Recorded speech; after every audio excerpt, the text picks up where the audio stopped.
Vladimir Poutine, il en était question dans la dernière allocation de Volodymyr Zelensky. On va écouter le président ukrainien qui dit que, d'après lui, finalement, Vladimir Poutine n'essaye pas de reprendre Kharkiv, c'est juste l'acte d'un fou. Pour eux, c'est un plaisir de brûler. Nous savons tous à qui nous avons affaire. La Russie est dirigée par des hommes qui veulent en faire une norme, brûlant des vies, détruisant des villes et des villages, divisant les peuples et effaçant les frontières nationales par la guerre. Aucune nation ne peut arrêter une telle guerre seule, sans aide. L'engagement des dirigeants mondiaux est nécessaire. La Russie veut-elle un dialogue ? L'Ukraine a la plus grande expérience au monde des mensonges de la Russie lors des négociations. Et c'est exactement pourquoi des efforts mondiaux sont nécessaires. Aglaé Tchetchova, est-ce que ça lui fait plaisir de tout détruire quand il n'arrive plus à avancer sur le terrain? Dans ces cas-là, est-ce qu'on peut voir ça comme un acte de vengeance? Je ne emploierai pas le terme de plaisir peut-être, mais... J'emploie ce terme parce que c'est Volodymyr Zelensky qui l'a dit, que Vladimir Poutine prend du plaisir à aller détruire et tuer des civils.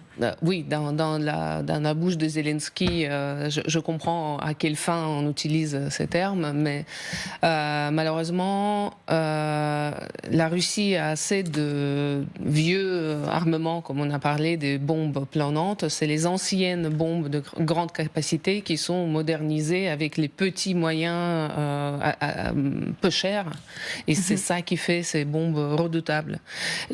On voit que l'armée russe, même si elle avance, mais peu à peu, petit à petit, avec tout ce qui était lancé sur le front près de Kharkiv pour avancer, et c'était annoncé au début par le ministère de la Défense russe comme la grande offensive, avec visiblement la date de 9 mai comme la date pour laquelle on pouvait rendre compte des grandes avancées. Ça n'a pas marché. L'armée russe de nouveau s'embourbe.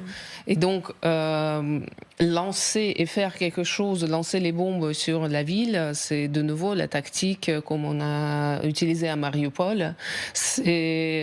Personne ne se souvient peut-être de ce terme qui a été employé par Poutine au début de la guerre, c'est la libération. C'est la libération par la destruction pour l'instant. Toutes les villes qui sont ciblées, elles sont détruites. Et les villes qu'on voit sur la carte de bataille, sur la carte géographique, les petits villages, ils sont pris. Mais quand on voit les images de ce qui est pris, c'est le point géographique sur la carte. Il n'y a plus rien. Il n'y a aucune infrastructure qui est en place debout. Donc, on se pose la question sur les fins de cette guerre et on comprend que visiblement s'arrêter pour Poutine actuellement, c'est tout de suite se mettre devant la question, tout ça pour ça. Oui.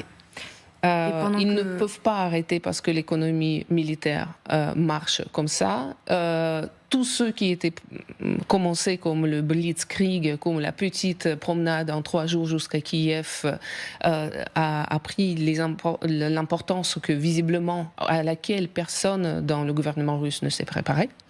Et donc actuellement, d'un côté, ils ne peuvent pas s'arrêter, d'autre côté, pour faire quelque chose, le plus facile, je crois, c'est juste le terme d'efficacité mal comprise, mais efficacité militaire pour les Russes, c'est ça. Et notamment de semer la terreur. Pendant que vous parliez, la terreur en plus. Le bilan s'est à nouveau alourdi. On en est à 16 morts pour le moment après cette frappe sur ce magasin de bricolage à Kharkiv. Je vous fais écouter le président ukrainien Volodymyr Zelensky qui s'est exprimé hier soir aussi sur ces frappes et qui lance un appel qu'il a déjà lancé il y a déjà plusieurs semaines. Aidez-nous à protéger le ciel ukrainien. Lorsque nous disons aux dirigeants du monde que l'Ukraine a besoin d'une protection suffisante en matière de défense aérienne, lorsque nous disons que nous avons besoin d'une réelle détermination pour nous permettre de protéger la vie de notre peuple de manière efficace afin que les terroristes russes ne puissent pas s'approcher de nos frontières, nous parlons de la manière d'empêcher littéralement de telles attaques terroristes. Je remercie les dirigeants qui nous soutiennent vraiment, qui voient vraiment que chaque décision de soutenir l'Ukraine est une décision de protéger et de sauver des vies. Emmanuel Véron, il y a une petite musique qui monte depuis plusieurs semaines et qui reproche en quelque sorte aux Occidentaux de ne pas avoir fait assez pour épargner les civils.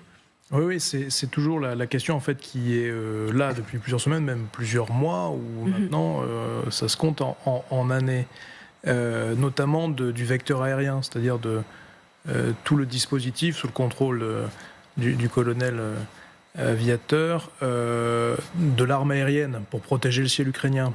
On attend des F-16 et notamment suite à la déclaration danoise il y a quelques semaines.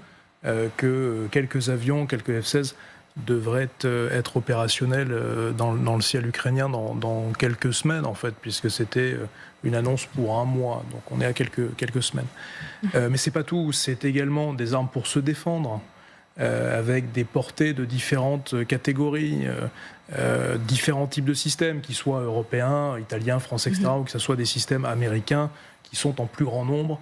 Nous, on en a déjà envoyé. La France a déjà. Alors, on a effectivement. Le constat est bien celui-là, c'est qu'il y a bien déjà eu des livraisons d'armes de ces différents pays que je viens de citer, otaniens. Mais au bout du bout, c'est très insuffisant par rapport aux besoins ukrainiens, en plus d'hommes. Alors, ça pose toujours la question de la mobilisation en Ukraine et la question qui revient aussi, est-ce qu'il y aurait un moment ou un autre des troupes non ukrainiennes sur le sol en état de se battre et de combattre en Ukraine. Il en sera question tout à l'heure. Donc c'est la question des hommes et c'est la question des armes. Mais le sujet, restons sur le sujet des armes, il est évident, nécessaire, crucial, moral d'accentuer des livraisons de matériel militaire à l'Ukraine dans un environnement sécurisé, avec une formation dédiée et idoine, pour donner les moyens aux Ukrainiens de se défendre. C'est aussi simple que ça, de se défendre, de se battre et de se défendre. Colonel, est-ce que pour vous, on n'en fait pas assez ? Est-ce qu'on pourrait envoyer d'autres armes pour pouvoir défendre le ciel ukrainien, comme le demande Volodymyr Zelensky ? On sait qu'on en a déjà envoyé, nous, la France par exemple, et puis comme d'autres alliés occidentaux. Mais est-ce qu'on pourrait faire plus ? Bien sûr, il faudrait faire plus. Mais ce n'est pas une poignée de F-16 qui vont changer la donne, qui vont changer l'équilibre des forces. L'urgence, c'est de renforcer le dispositif de défense aérienne au-dessus du territoire ukrainien, à base de systèmes de missiles solaires, et la France pourrait en livrer à l'Ukraine. Et pourquoi elle ne le fait pas ? Pardon. Je crois qu'elle l'a déjà fait. Oui, mais elle pourrait en envoyer d'autres. Demander aux responsables. Hein. Je ne suis pas en mesure de répondre à cette question-là. Il faut faire un effort supplémentaire. Et bon, vous savez qui tient la clé de l'équilibre des forces. Hein. C'est pas la France, c'est même pas l'ensemble des pays européens mis ensemble. Ce sont les États-Unis d'Amérique. Et c'est eux qui décident de mettre des moyens ou pas de moyens au profit de la défense de l'Ukraine. Nous, notre apport est important, mais il reste marginal quand même. Hein. Oui, Emmanuel Véran, vous vouliez rajouter quelque chose. Le sujet de la livraison des armes, la situation du front en l'état actuel des choses est grave. Les Ukrainiens continuent de se battre, bien, avec beaucoup de courage, mais il manque beaucoup de moyens de matériel. Probablement que ça va induire, dans les prochaines semaines, de nouvelles annonces côté Amérique, côté États-Unis, notamment pour faire le lien avec ce que le colonel vient de rappeler. C'est-à-dire que il y a le cadre des élections présidentielles aux États-Unis, donc la décision de Biden de faire de nouvelles annonces et de nouvelles livraisons de matériel sera articulée à l'agenda de politique intérieure. Mais c'est aussi le cas d'une situation grave sur le terrain en Ukraine. Et j'en finis par là.